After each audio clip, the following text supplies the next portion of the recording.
Hey there, guys. This is challenge number one. So last class, we got our software installed and we're ready to move. Today, we're going to look at our first challenge, our first programming challenge for the school year for this quarter.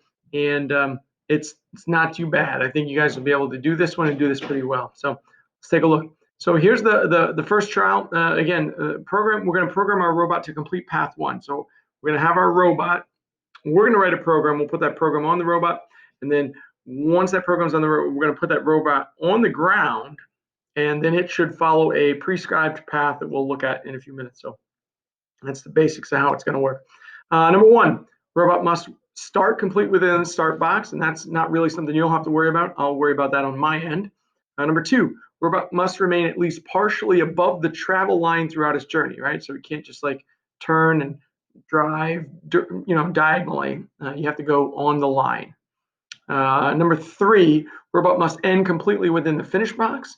Number four, the robot must in some way declare victory when it arrives, right? Be like, yay, some kind of celebration, okay?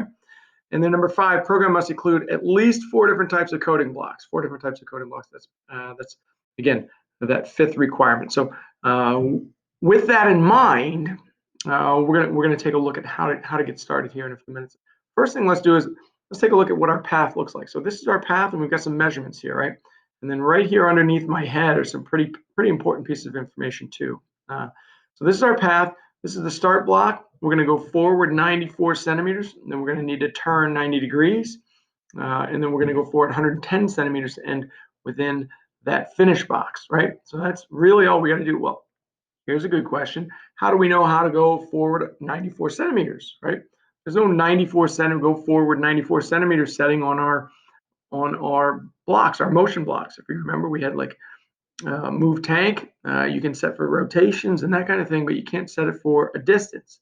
How do we do that? Well, we do that by knowing a little bit of information. So here's the circumference of our wheels, right? This is the diameter, 4.3 centimeters. And the circumference of the wheel is 13.5 centimeters. Now, if you're thinking about the wheel, circumference, keep in mind, is the distance around the outside. So every time that wheel turns around one time, that vehicle has traveled 13.5 centimeters.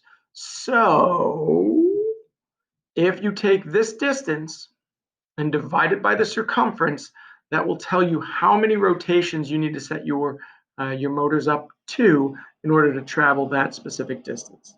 And that's something we're going to need to keep in mind as we keep working on this program, but also on many other programs. Let's go ahead and get started and think about this. So the first thing is we're starting here. We're gonna drive forward, right?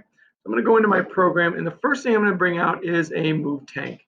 I'm going to bring that move tank in and plop it in. And I'm going to set mine up so it looks like yours will when you drop yours in. So that's going to be with the motor set at 50, 50% of the speed / power, whatever you want to call it. Now I'm looking at rotations, and I got to think about, again, how many rotations do I need? So I'm going to go to my diagram here, and I'm 94 centimeters of travel. The circumference is 13.5 centimeters. So I'm going to bring up my calculator because it's going to help me. I'm going to go 94 divided by 13.5. Let's see what that gives us. That's going to give us this awful number, 6.9629, blah, blah, blah. I'm going to go 6.96. That's going to be a decent number to round to. That gives me a couple decimal place values, probably pretty close to exactly what I need. So here I am. Instead of one rotation, I'm going 6.96 rotations of the wheel. That should travel about 94 centimeters. So what's next? Well, we can go back to our diagram after we've gone forward. Now we need to turn, right? So that's going to be a move steering block. So let's bring our move steering block in, and we'll pop that in place. And again, I'll set mine up so it looks like yours. And then we've got to make it so that we're steering. Keep in mind, if we drop it in like this, all it's going to do is move forward one rotation of the wheels, and that's just another 13.5 centimeters. That's not going to help. We need instead to make it so that this turns. So we're going to set this, instead of at 0 turn, we're going to set it at 90 degrees turn. Now, we'll talk more as we continue through this about whether we're turning right or turning left and what we'll need to do to pay attention to that. But for now, we're going to say this is a right-hand turn, and 90 degrees would be a right-hand turn, so we're in good shape. So let's go back to our diagram. So we moved forward and we turned right. So now we're facing down this line and we've got to move 110 centimeters. Let's get that calculator out again. And we'll go 110 centimeters divided by that 13.5, which is the distance that the distance the vehicle will travel every time the wheel goes around once. And what do we get? We get 8.148, right? So 148, we could say 8.15. I'm just going to go 8.148. That should work. So again, back to my program. I'm going to bring in another move tank. Again, I'll set it up so it looks like yours.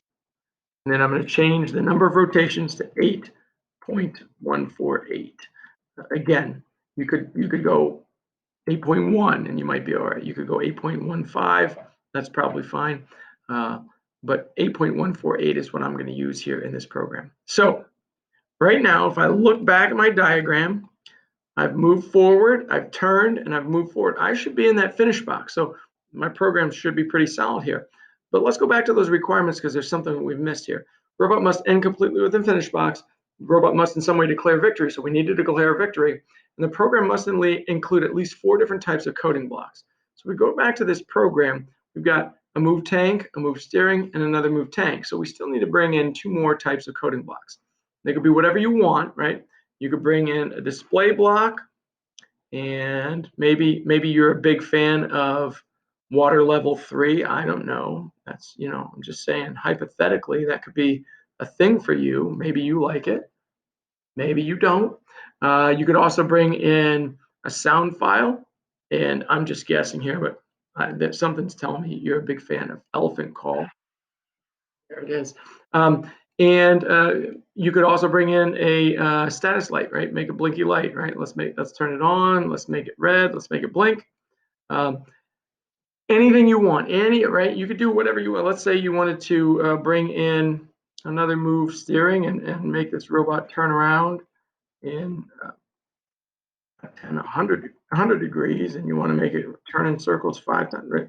You could do whatever you want. Whatever celebration you want to put together, that's up to you, but you do need to make sure that you have at least 4 different kinds of coding blocks in your code. So I've got move tank, move steering, I've got a display block, a sound block, and a brick status light block. That's 5 different kinds of coding blocks, so I'm definitely good. Once you've got your program done, the next step for you is a screenshot. So make sure you do that screenshot.